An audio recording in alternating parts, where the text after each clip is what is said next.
दीप, कल इवेंट के लिहाज से बहुत महत्वपूर्ण दिन था, बहुत इंपॉर्टेंट डेटा आए, मूड सुधरा फिर बिगड़ा, और आज हम देख रहे हैं उसकी रिफ्लेक्शन दिख रही है एशियन मार्केट्स में। क्या हुआ है?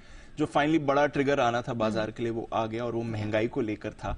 बट महंगाई पर बाजार ने कम रिएक्ट किया। जो फेड बैठक के मिनट्स आए उस पर ज्यादा रिएक्शन आते हुए दिखा, इसलिए आप थोड़ी सुस्ती है इस समय ग्लोबल मार्केट्स में, थोड़ा उतार चढ़ाव देख रहे हैं।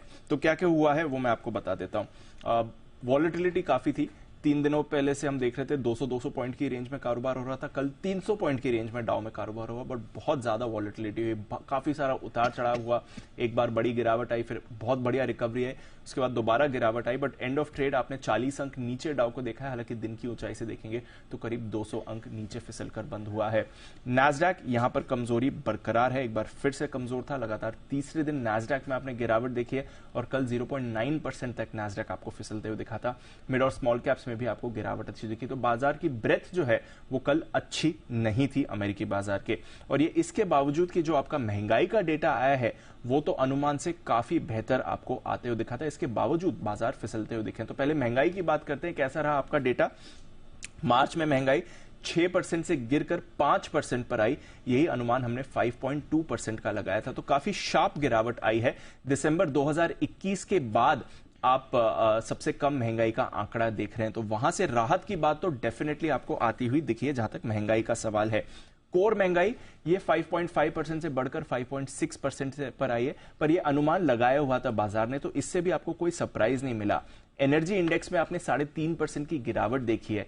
फूड प्राइसेस में आपका कोई बदलाव नहीं हुआ था। हाउसिंग इंडेक्स में भी जो बढ़त है वो अनुमान से थोड़ी कम ही रही है। तो ओवरऑल इन 3 की फैक्टर्स की वजह से महंगाई पर हमने राहत डेफिनेटली आती हुई देखी है, बट बाजार ने इस पर ज्यादा रिएक्ट नहीं किया या उतना पॉजिटिवली रिएक्ट नहीं किया जितना आप एक्सपेक्ट कर सकते हैं। वो इसलिए क्योंकि इसके साथ ही फेड बैठक के मिनट्स भी आए थे, और ये फेड पॉलिसी तब हुई थी जब 2 हफ्ते पहले ही आपके लिए एसवीबी बैंक का कोलैप्स हुआ था, फिर पूरा बैंकिंग संकट शुरू हुआ था। तो इस पॉलिसी में सबसे बड़ी बात निकलकर जो आई है, पॉलिसी बैठक के मिनट्स में सबसे बड़ी बात जो निकलकर आई है वो यही है कि बैंकिंग सेक्टर की चिंता आपके सामने आ गई है। इनफैक्ट फेड ऑफिशियल्स का मानना है कि ये जो बैंकिंग संकट शुरू हुआ है इसकी वजह से इस साल मंदी आ सकती है। Towards end of year mild recession का वो अनुमान लगा रहे हैं। तो यहां से फिर आपको डर आते हुए दिखा, और एस्टिमेट यह है कि मंदी शुरू होगी, उसके बाद संभलने के लिए या रिकवरी के लिए आपको 2 साल लग सकते हैं। तो इसी साल बैंकिंग संकट की वजह से मंदी शुरू हो सकती है और फिर उसकी रिकवरी में 2 साल लग सकते हैं। तो यहां से बाजार में एक डर आपको बैठते हुए दिखा। साथ ही एक प्रोजेक्शन किया गया है कि 2023 में जीडीपी सिर्फ 0.4% रह सकती है। पहले यह अनुमान 2.2% का था। तो एक शार्प गिरावट आपको जीडीपी में आती हुई दिख सकती है। ये दूसरा चिंता का वजह बनते हुए दिखा। हालांकि 1-2 अच्छी चीजें भी आई फेड मिनट्स में लेकर।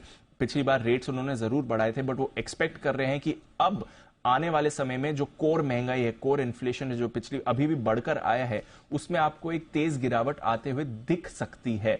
तो 1-2 अच्छी चीजें आई हैं, बट एसेंशियली ये जो बैंकिंग संकट की बात करी है और उसका फिर मंदी लाने का जो कारण बन सकता है, इसकी वजह से बाजार में डर फैला, और यहां पर रिएक्शन आपको ज्यादा आते हुए दिखा है। इन्फ्लेशन डेटा पर कम रिएक्शन रहा।